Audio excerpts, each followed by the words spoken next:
5, 4, 3, 2, 1, 0. In our world today, more and more people live a life that is, to be honest, apathetic and indifferent. So how do we awaken wonder? Wonder in our hearts, wonder in our minds, wonder in our being. That's what we're going to talk about today on Ignition. Welcome to the show. I'm your host, Dr. Chris Bergwald, and we want to set your faith ablaze so that you might live the adventure that comes from a relationship with Jesus Christ. Before we get into wonder, we want you to know that we love listener feedback. So if you've got questions about today's episode, or if you have ideas for future episodes, please contact us. The easiest way to do so is by email, and the address is ignition@sfcatholic.org. So we're celebrating today the 500th episode of Ignition. And to talk about wonder, I brought in some wonderful people who, for long-time listeners, will be maybe familiar to listeners or viewers. Some of you, just listeners. But I have all of my past, and this is like, we're filming this in December, even though you're hearing this in March. This is like Ghosts of Christmas, past, present, no future. That makes you Scrooge? That's that's well good. played, Father. Well, I'll be Cratchit then. Okay, so for those who are listening and not watching, I have to my left a sinistra from Sinister, as they, in Italian, sinistra. Father Andrew Dickinson. Hi, Father. Hi. Going around clockwise, Renee Leach. Hello. Kevin Miles. Hello. And then off up in the upper balcony, heckling. To be coming later will be Renee Kranz and Emily Leadham. We'll get to them about halfway through. I'm really glad at the introduction you just didn't call us old like you did earlier. I did. Father, you're the early. You two are the earlier co-hosts together with Father Dickinson. Right, yeah. So nice. it was 2011, Father, when we started. And do you remember the first episode? Was it on Inception? Yeah, it was indeed on the movie Inception. Wow. Wow. Exact. Womp womp. Anyway, so You're like, you could be on that Harry Potter This show. is gonna- The Hurting show. cats. Control it, yeah. So Ignition we're going to podcast. talk about, you guys. So as I teased at the top of the show, for me, as I told all of you, one of the ways that wonder is awoken. Awoken. I think awoken. One of the ways I become Awoken. I become is by hearing what fascinates other people.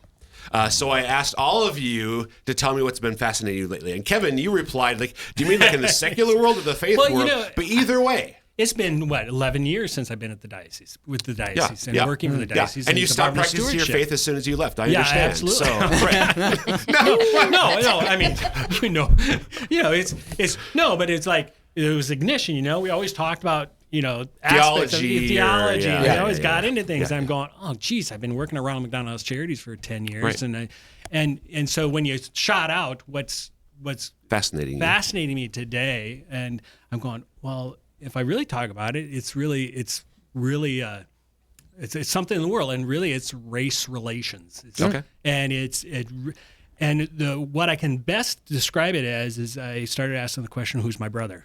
We've gone through trying times, and it was about a year and a half, 2 years ago, I started asking questions. Well, how did this come to be?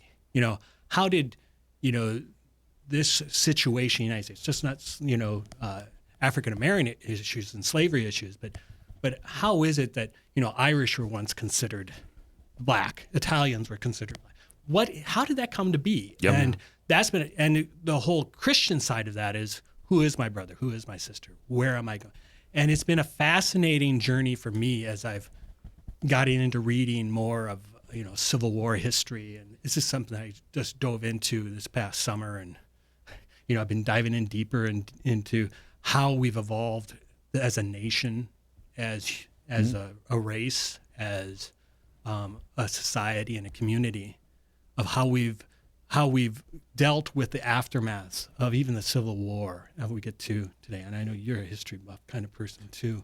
It's just fascinating to see how we've evolved, of really embracing who is our brother, who is our sister, and growing in that understanding.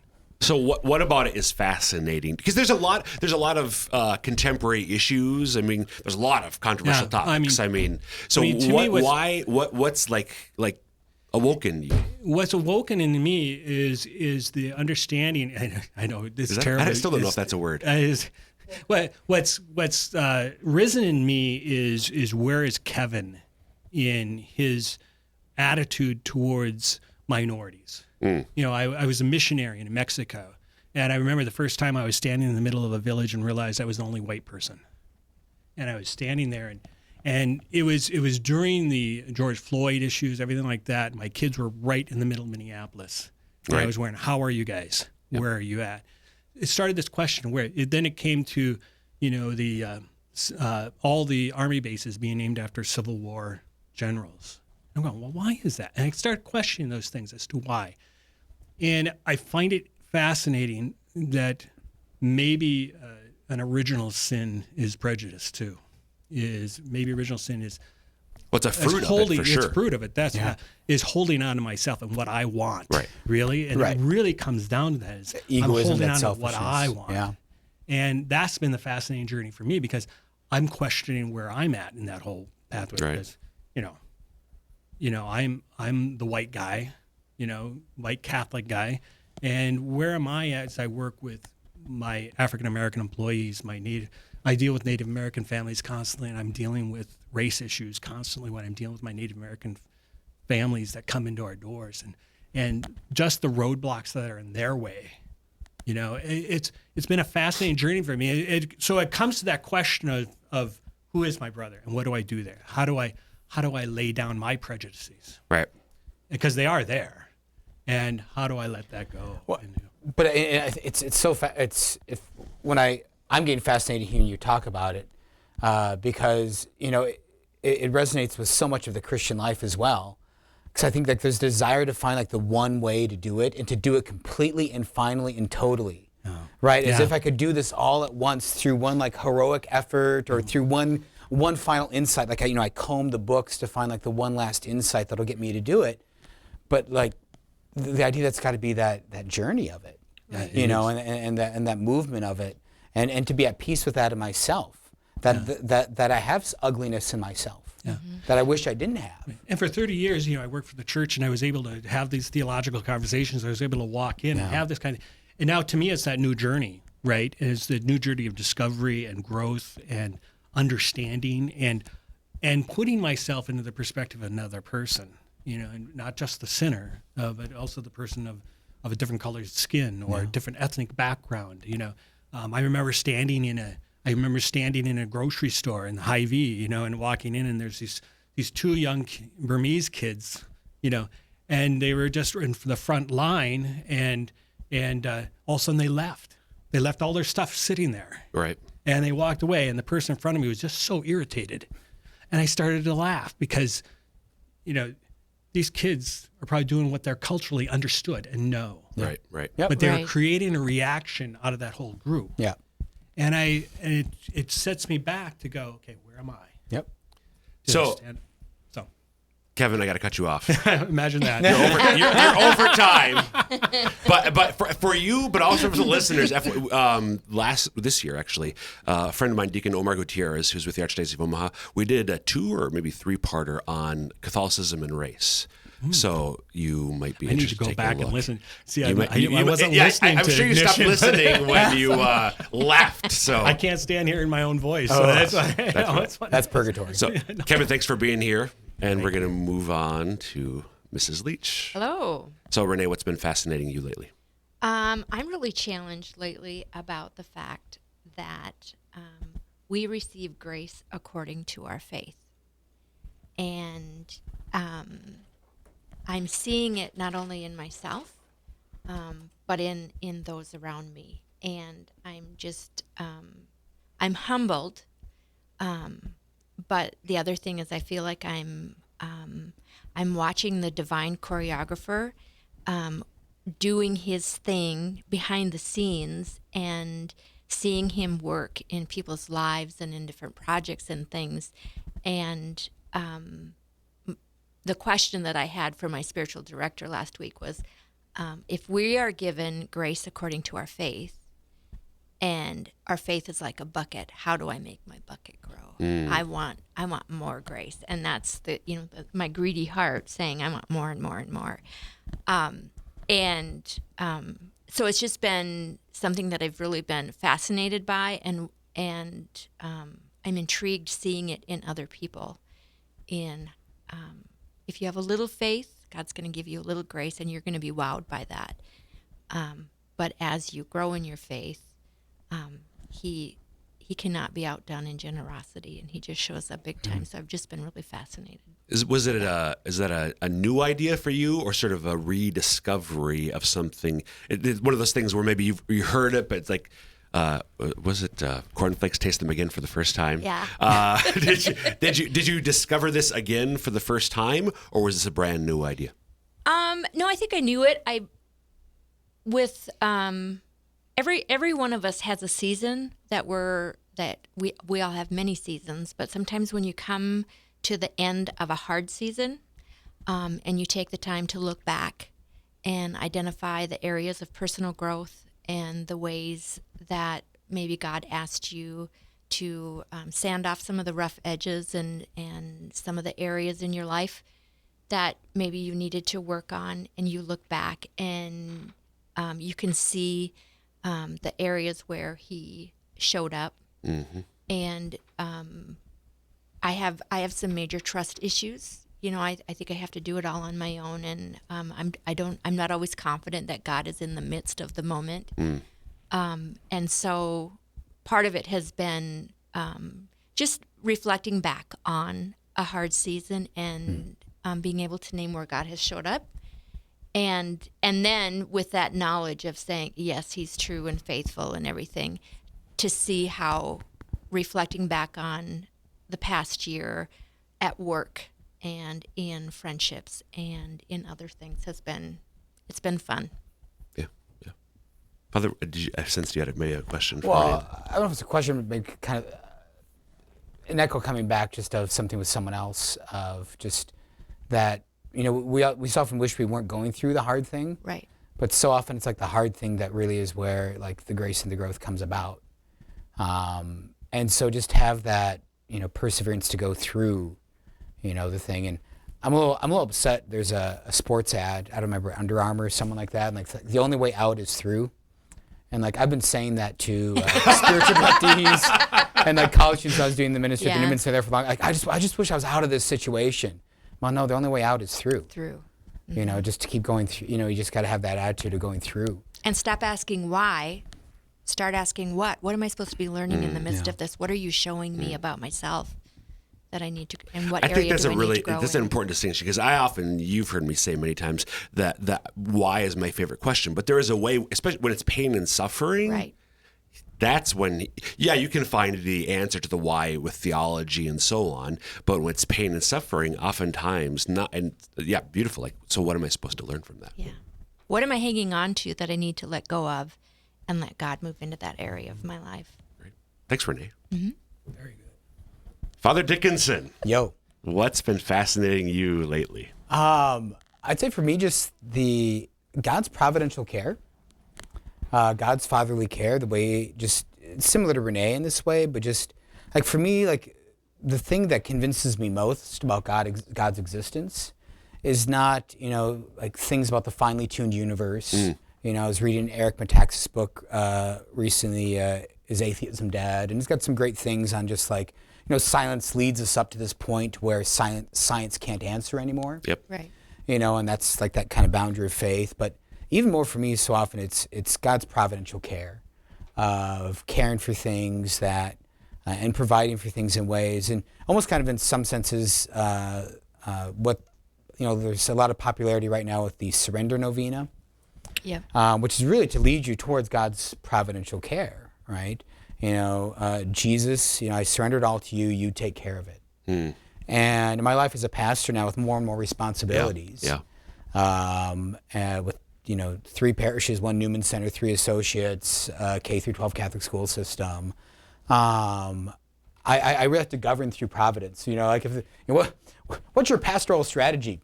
Relying on providence. That's a good strategy, right? Father. Oh yeah. But it seems and there's proper I's to dot and T's to cross in this, and working on that. But more and more it's not just like a wonderful, I can't share the details of, but just a wonderful providential moment yesterday of, a problem that I knew we had to work on, that I was trying to put things in position for, but I was also praying like, okay, Lord, you have to take care of this, right? Because it's tempting for that just to overwhelm my prayer time. and God brought a resolution to it, like totally unforeseen and totally beautiful, and just totally humble for the people involved in it. And so just it's like, okay, God is real, you know, Awesome. because there's really no other answer or solution to this than God being real. So I'm guessing that you've experienced similar moments of fascination at divine providence, but is this like another instance of that, and it's a later, most recent one, or is there a deepening appreciation, thanksgiving for divine providence? I think hopefully ever deepening. I hope I can always go deeper into appreciating God's providential and fatherly care. I hope I don't understand it perfectly yet. I hope there's more to be revealed. More Not to glory, come. there's no halo. Right. And And I hope His providence is more than I can comprehend too. Yeah. don't Right. Yeah. That Continue to grow it. right. It's- And so. But this was just a recent example of that sparked that idea again in my head. But it's, it's on the month almost, of things like that. Just of like, okay, yeah, I'm here. All right. During the early stages of the pandemic, I did a Zoom study unpacking the Catechism's teaching on providence and just about the Father's solicitude for things great and small. Yeah. Yeah. So nothing is beyond him, even in the midst of a pandemic. Amen. Thanks, Father. Yeah. So it's time for Out with the Old and In with the New. I feel so loved. We're going to switch out the guest co-hosts. Do we get to play yakety sax in the background right now? We're back. So joining us at the table now, Emily Leadham and Renee Kranz, the two more recent of the 5 longtime guest co-hosts. More recent, not younger than the old ones. Although, So but I'm- also younger. But also younger. I mean, Is there current? Regular? So Okay. current, yeah. So At least as long as he lets me. Right, yeah. As long as he Yeah. deigns to allow your presence. As long as he still sends me calendar invites. today then I- is really just to see, boy, is there anybody from the past that I can bring back? to anybody get in the rid peanut gallery. This is Anybody in actually the peanut gallery. auditions. auditions, live auditions. Whatever. I can take it. Yes, you can. That's why I Take said it. it. So, Emily Leadham, love to start with you. What's been fascinating you lately? First of all, congratulations on 500 episodes Thanks. of Ignition. I think it is hard work to do this week after week after week, and I'm just sitting there as I was watching this beautiful image of 500 up there. I'm like, man, Bergwald, even after this, and it's really hard work in the trenches and beautiful work. So congratulations. So, your Kranz, you're out, Leadham's in. That was easy. Thanks, Emily. yeah, you're welcome. Anytime. Thank you, Emily. Thank you. No, so what's fascinating me? Okay, so yesterday, I had a day. It was just one of those days where I had a day, to the point where at the end of the day, not to be dramatic, I'm like, I'm having a crisis of faith. Who am I? Who is God? All of the things. My baby hadn't slept in 6 days. Was up like 4 or 5 times a night. A lot of like stress. I'm 120 emails deep in my inbox right now, feeling overwhelmed. New or total? Total. Okay. Total. Oh yeah, I don't do the inbox 0 thing, so you don't Okay. even want to know how many Yeah. total. But new. New. Okay. New. Oh my God. So yeah, Renee's like having an anxiety attack next to me here. So at the end of the day, I called my husband, and I'm just I honestly, like, in full vulnerability, I'm like almost on the brink of tears. Like I'm just kind of overwhelmed. And my incredible husband said, "Go to the gym. Even if you go sit in the sauna for 10 minutes, go to the gym." I didn't. I actually went and like moved my body a little bit. Like I worked out. I saw this other girl doing these pull-ups, and I've always wondered, like, man, how do people do pull-ups? I can't do pull-ups. And then I looked at the machine and realized they're actually standing on something that has a weight attachment. So I was like, I can do pull-ups now. Cause Yes. I like, so anyway, so I did the machine, did my pull-ups, got home, went to bed at 8:30 last night. My baby only got up once, and I feel like a new person today. And I have, and there's been a few moments like that recently where I'm so aware of the fact that grace builds on nature, that I need to be attentive to my nature. So literally on my way into the gym, like I said, not to be dramatic, but I'm having like this crisis of faith of like, God, are you anywhere near me? Whatever. And this morning after a good night's sleep, I'm like, oh yeah, we're good. We're good, Lord. There he is. And of course God shows up in those moments where our nature is weak and we're tired or whatever. But there's just a lot that a good night's sleep, that good food, good nutrition, good exercise, good mental health, good conversations with friends, like all of those things, right, that are in our very ordinary nature, in our humanity, tending to our humanity goes a long way. And so I've just been really fascinated by the way that God can really do good work in us when we tend well to our nature. So kind of similar question to what I asked Father, and I think Renee Leach as well. Discovery or rediscovery? Rediscovery, in the sense, really, I think since I'm the executive director of Catholic Family Services. I've been with Catholic Family Services for about a year. And I would say in this past year is when this rediscovery has really begun to deepen, because I'm so aware of the ways that as we are accompanying people in mental health setting, in a mental health outpatient clinic, through the programs that we do, through the retreats that we offer, I just am very aware that often that's the place that we need to start. Mm-hmm. We need to start by tending to the human. And as we tend to the human, these deeper spiritual realities and wounds can kind of become, and of course they're tied. Father, you do spiritual direction all the time, right. So you see that. But it's just, there's so many moments where I think, okay, let's start by, what are you eating? How much have you slept? And do you have good community of friends around you? And then then we can go to the next level. Yeah. So I've just been really struck by that. Yeah. Beautiful. In my work. I think there's a neat connection too, back to like what Kevin shared about as well, of like, because I think as South Dakotans, like one of the things for me is just South Dakotans, we don't encounter a lot of minorities, and so sometimes it's hard to understand like why are things so difficult. Yes. Yes. But yes. I think a great illustration right there of like, it's maybe for us there's not to use the language of privilege, but there's something that you have that's so easy to get access to. Yeah. A comfortable bed, a warm house, groceries, a husband that cares, all those things that just make that able to like just turn on a dime, so that you can turn on a dime. Mm-hmm. In that way, from like, okay, I'm fine. Yeah, it's going to be okay. Yeah. I think that's such a good point, Father. Yeah. The family system, the family support system, that's part of the nature. That's part of just those human relationships that make it a lot easier for me to function well. Yeah. Yeah, totally. And what I love about it, that's in a sense very ordinary, and ordinary, and yet there's depth there. That awareness has refascinated you. Yeah. Beautiful. Yeah. Thanks, and Emily. I'm just fascinated by people, Yes, you are. I find them interesting.